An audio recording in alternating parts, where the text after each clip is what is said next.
एवरग्रांड crisis क्या है? सो आप सब लोगों को पता है कि एक फॉर्च्यून 500 कंपनी है एवरग्रांड। ये जो कंपनी है चाइना की कंपनी है, रियल एस्टेट डेवलपर है। नंबर 1 नंबर 2 पोजीशन में ये चलता रहता है।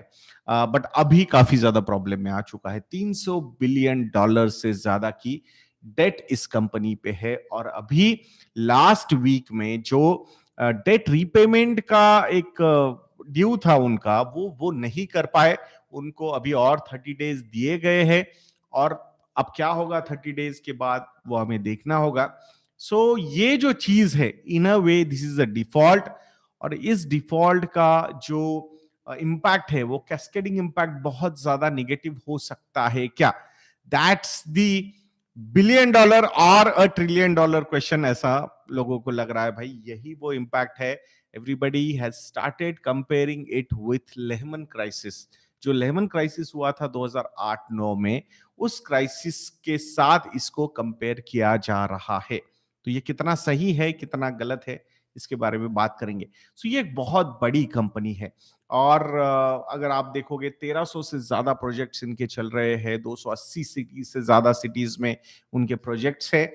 और अभी कंपनी ने बोला है कि भाई प्रॉपर्टीज तो बन रही है बट बिक नहीं रही है। So that's the problem. आप लोगों को पता है कि चाइना में टोटल जो फ्लैट्स है, घरों की इन्वेंट्री कितनी है?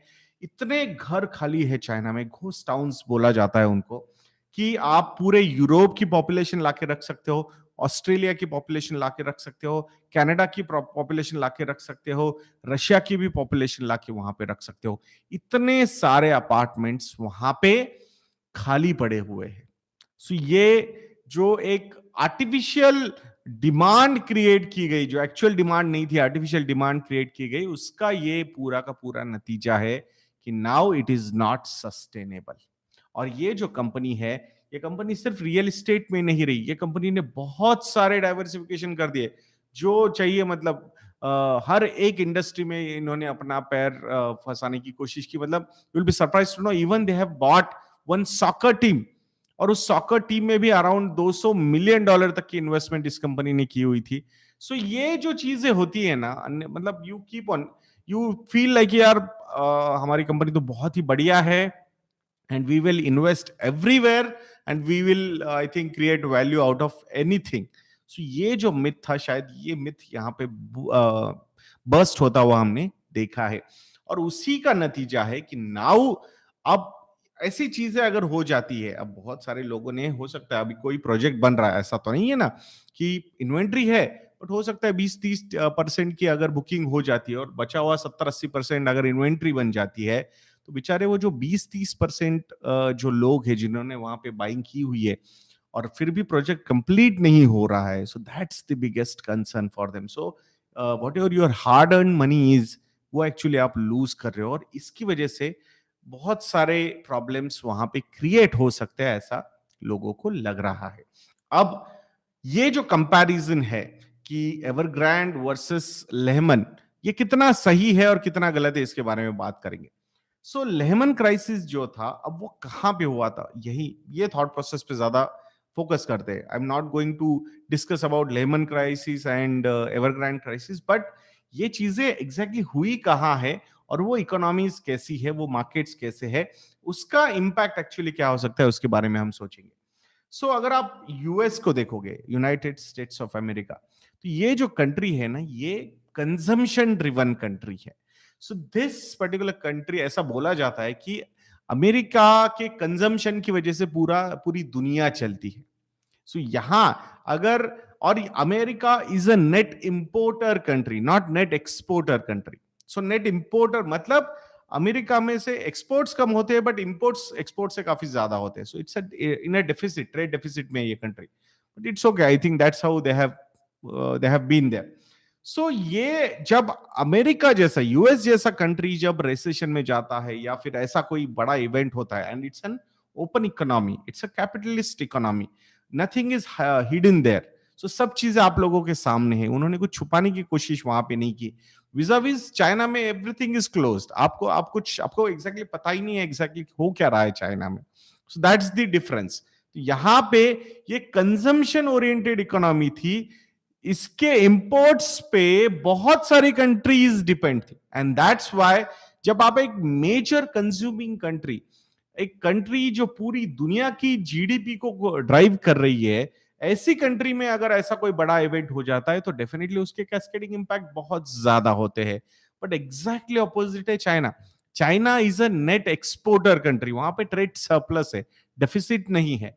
तो चाइना की डिपेंडेंसी बाहर के लोगों पे ज्यादा है rather than from business point of view. Obviously from import point of view China पे डिपेंडेंसी है, बट अगर किसी कंट्री में रिसेशन आता है, एग्जाम्पल, तो what they will try and do, they will try and maximise their exports, भाई और ज्यादा हम भेजते हैं। सो जो बाकी की कंट्रीज एक्चुअली उनके लिए तो विन विन सिचुएशन हो सकती है ना। अब इंडिया स्पेसिफिक अगर हम बात करते हैं यहाँ पे कि कैसे हमें इसका बेनिफिट हो सकता है। अब चाइना में अगर स्लो डाउन आता है, तो चाइना में स्लो डाउन आता है तो उसका सबसे बड़ा इंपैक्ट जो होगा वो होगा कमोडिटी प्राइसेस पे। एंड जहां हम इंडिया में जो फिस्कल डेफिसिट की हम या फिर ट्रेड डेफिसिट की जो हम बात करते हैं, इंपोर्ट्स में सबसे ज्यादा जो इंपोर्ट होता है इंडिया में वो है कमोडिटीज, जिसमें ऑयल भी आता है, बाकी की स्टील वगैरह वो सारी चीजें भी आती है। तो मुझे बताइए, अगर किसी कंट्री में, जो एक कंट्री बहुत ज्यादा कंज्यूमर थी इन सारी चीजों की, उस कंट्री में अगर प्रॉब्लम होता है तो उसका एक पॉजिटिव इम्पैक्ट इंडिया पे नहीं होगा कि इनका जो कमोडिटी इंपोर्ट का बिल है वो अगर प्राइसेस वहां पे गिर जाते हैं तो वो पॉजिटिवली इंपैक्ट होगा। अगर चाइना में स्लो डाउन आता है, अगर चाइना में रिसेशन आता है, तो उसके बारे में हम यहाँ पे बात कर रहे हैं। सो अब ये बहुत ही क्लोज्ड कंट्री है, तो वहां पे क्या होगा अभी never, we can't imagine also. वो क्या करेंगे क्या नहीं करेंगे, वी डोंट नो।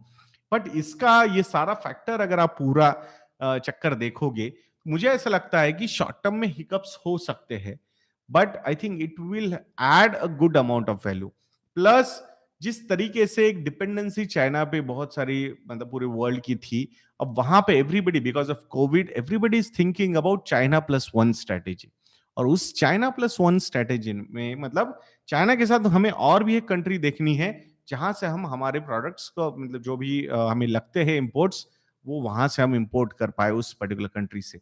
वहां पे बहुत सारे प्लेयर्स है, वियतनाम है, थाईलैंड है, मलेशिया है, ये बहुत सारी इमर्जिंग इकोनॉमीज है जहाँ जो वो शेयर लेना चाहेंगे। बट मुझे ऐसा लगता है कि वहां पे India is going to be a major player, तो उसका एक पॉजिटिव इम्पैक्ट इंडिया पे भी होगा। ये चीजें अगर आप देखोगे, this particular problem is going to be an medium to long term opportunity for India। तो ये चीज हमने यहाँ पे देखना बहुत ज्यादा जरूरी है।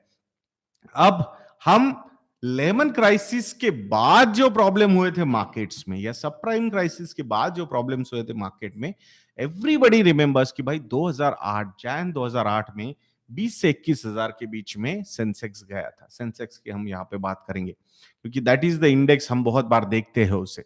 सो 20 से 21 हजार के बीच में सेंसेक्स था, और फिर लेमन क्राइसिस हुआ, सत्यम का फ्रॉड निकला, फिर मार्च 2009 में market went down to 9,000 level. तो सबको यही याद है कि भाई 21,000 से 9,000 पे मार्केट आया था, और वो जो फॉल था मोर देन 50% का वो फॉल था, 60% अप्रोक्सीमेटली 60% का वो फॉल था। एंड उसमें लोगों के मतलब वाइप आउट हो गए, मतलब सेविंग्स वगैरह, investments and all those things, तो वो वहां पे वाइप आउट हो गया ऐसा लगता है, मतलब ऑब्वियसली हुआ। एंड फिर लोगों ने कॉशियस व्यू लिया and they have moved their money into fixed income securities. That was the biggest blunder people have done. You remember Jan 2008 market peak of 21,000 Sensex. You remember Lehman crisis, Satyam fraud, and then in March 2009 Sensex went down to 9,000. ये भी हमें याद है। But कितने लोगों को ये पता है कि अक्टूबर 2010 में जो स्टॉक मार्केट का मेन इंडेक्स है सेंसेक्स, जिसको हम देखते हैं, वो इंडेक्स फिर से एक बार अपने ऑल टाइम हाई पे टच हुआ था 21,000 के। तो ये हम याद नहीं रखते हैं, दैट इज आवर प्रॉब्लम। हमें हमेशा निगेटिव चीजें बहुत ज्यादा याद रह जाती है, बट पॉजिटिव चीजें हम भूल जाते हैं। और यहीं पे अपना फाइनेंशियल प्लानिंग का एंगल आता है कि भाई इक्विटी से एग्जिट कब लेना है। ये this particular video is not applicable for traders. This particular video is applicable for retail investors. जो अपनी फाइनेंशियल प्लानिंग करके अपने फाइनेंशियल गोल्स को अचीव करना चाहते हैं। तो यहां हमें देखना है कि भाई अल्टीमेटली आप आपके फाइनेंशियल गोल्स कंप्लीट करोगे या नहीं। सो वहां अगर 2010 में आपका फाइनेंशियल गोल कंप्लीट होना था, सो 2007 से आपने एग्जिट प्लानिंग शुरू कर देनी चाहिए थी। That is the simple logic we have. So ये चीजें हमें देखनी है। तो यहां भले ही लोगों को याद रहेगा, we are talking about pandemic, पूरे 100 साल में एक बार आने वाली ये चीज है जो हुई है 2020 में। तब मार्केट ने 40% का डिप लिया था एक महीने के अंदर, बट उसके बाद क्या हुआ है 1.5 साल के अंदर। यहां पे अगर आप फाइनेंशियल प्लानिंग एंगल से जाओगे, इक्विटी का जो एलोकेशन है 3 साल फाइनेंशियल गोल अचीव करने से पहले you need to start planning your exits. ये थॉट प्रोसेस अगर आप लगा दोगे, मुझे लगता है कोई भी फाइनेंशियल गोल अचीव करने में आपको कोई भी प्रॉब्लम नहीं होगा। तो हमें यही याद रखना है कि वो डिप याद मतलब होता है तब डर के वहां से इक्विटी से पैसा निकाल के देन इन्वेस्टिंग इनटू डेट, और फिर मार्केट जब ऊपर चला जाता है फिर हमें वापस कॉन्फिडेंस आने लगता है, हाँ यार मार्केट ऊपर जाएगा अब मैं इन्वेस्ट करना शुरू करता हूं।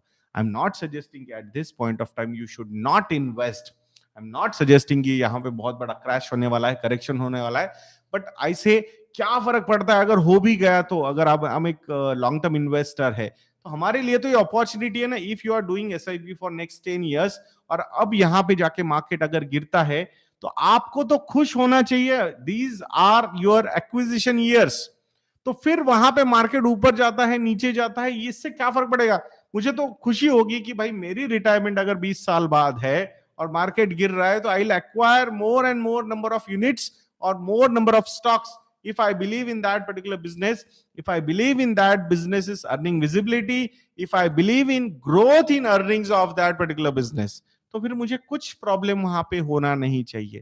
That is the logic I think we need to take over here, and then keep on investing according to our investment horizon, according to our financial goal, according to our risk profile. तो ये सारी चीजें अगर हम implement कर पाएंगे, मुझे लगता है कोई भी एवरग्रैंड क्राइसिस आने दीजिए, या फिर यूएस में और कोई दूसरा क्राइसिस आने दीजिए, या फिर पावर शॉर्टेजेस होने दीजिए, these things are not going to be there permanently.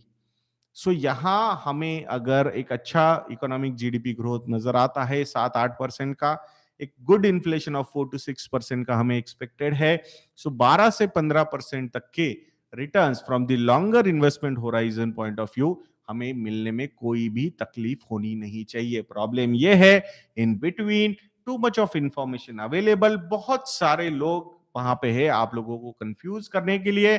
बहुत सारे लोग एक इन्वेस्टर का माइंडसेट ट्रेडर में बना देंगे। आई एम नॉट अगेंस्ट ट्रेडिंग, अगर आप फुल टाइम कर रहे हो तो।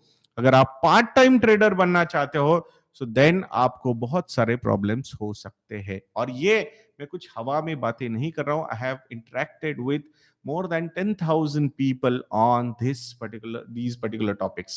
तो वहां से जब ये एक्सपीरियंसेस शेयर होते हैं, I don't know whether you are following me on Twitter और नॉट, बट ट्विटर पे भी मैं जब बातें करता हूं ये सब चीजों की, तो वहां पे वन ऑन वन जो डिस्कशंस होते हैं, तो I try and maintain this particular thing, क्योंकि वहां पे भी लोगों को ये समझ में ही नहीं आता है कि भाई मुझे क्या थॉट प्रोसेस से इन्वेस्टमेंट्स करनी है। हमें लगता है भाई सर क्विकली बता दो ना कि ये स्टॉक ऊपर जाएगा क्या। अब जैसे कैम्स और एचडीएफसी एएमसी, मेरा थॉट प्रोसेस समझने की ही कोशिश नहीं कर रहे कुछ कुछ लोग।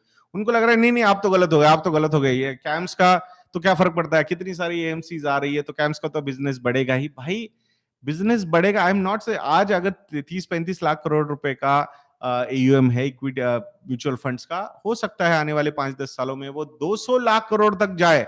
बट प्रॉब्लम ये है कि आज जो एवरेज एक्सपेंस रेशियो है म्यूचुअल फंड्स का, if that is around 1 to 1.5%, that is going to be around 0.2 to 0.3% in coming 5 years 10 years। तो फिर अगर यही नहीं कमा पाएंगे, भले ही एसेट्स अंडर मैनेजमेंट ग्रो हो गए, तो फिर ये जो रजिस्ट्रार है जिसका इनकम डायरेक्टली प्रोपोर्शनल है इनके बिजनेसेस से, फिर वहां पे 5 कंपनीज आए, 10 कंपनीज आए, 15 आए, 20 आए, ये तो एक दूसरे का ही मार्केट शेयर गेन करने की कोशिश करेंगे। और मैंने पेनिट्रेशन ऑलरेडी बढ़ा दिया है आप लोगों का, मैं बोल रहा हूं वहां पे चलो पेनिट्रेशन भी बढ़ा देते हैं हम, 2-3 टाइम्स हो जाएगा ऐसा बोलते हैं यहां से। सो ये सब चीजें और जिस तरीके से इंफॉर्मेशन अवेलेबल है, जिस तरीके से ईज कन्वीनियंस ये डिस्काउंट ब्रोकर्स दे रहे हैं, सो वहां पे हो सकता है नए कंपटीटर्स आते रहेंगे इनके लिए, तो फिर ये बहुत बड़ा एक थ्रेट रहेगा इन इस इंडस्ट्री के लिए। That's what I am trying to convey to you people. आप लास्ट 3 साल के कैम्स के रेवेन्यू के नंबर्स देख लीजिए, आपको समझ में आ जाएगा what I am trying to say. अब वहां पे तो ग्रोथ हुई है ना, एयूएम तो बढ़ा है ना, तो फिर भी रेवेन्यू क्यों नहीं बढ़ रहा है? That is the point we need to understand.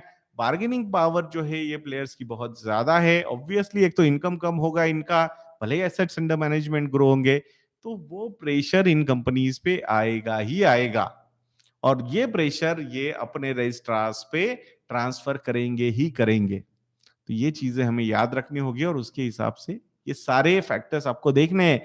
So longevity क्या है, कितनी विजिबिलिटी है, कितनी ग्रोथ हो सकती है, ये चीजें हमें देखना है। अगर यही हम विजुअलाइज नहीं कर पाएंगे और हम बोलेंगे अरे ये तो स्टॉक ऊपर गया, आपने तो बोला था ऐसा होगा, सो देन शॉर्ट टर्म में तो मैं इतना खराब हूं ये सब चीजें ये करने में। But I think I have been right quite a lot from longer point of view. So उस एंगल से आपने ये देखना चाहिए। एक इन्वेस्टर का थॉट प्रोसेस अगर आप वहां पे बिल्ड कर पाए, तो मुझे लगता है वहां पे कोई प्रॉब्लम होना नहीं चाहिए।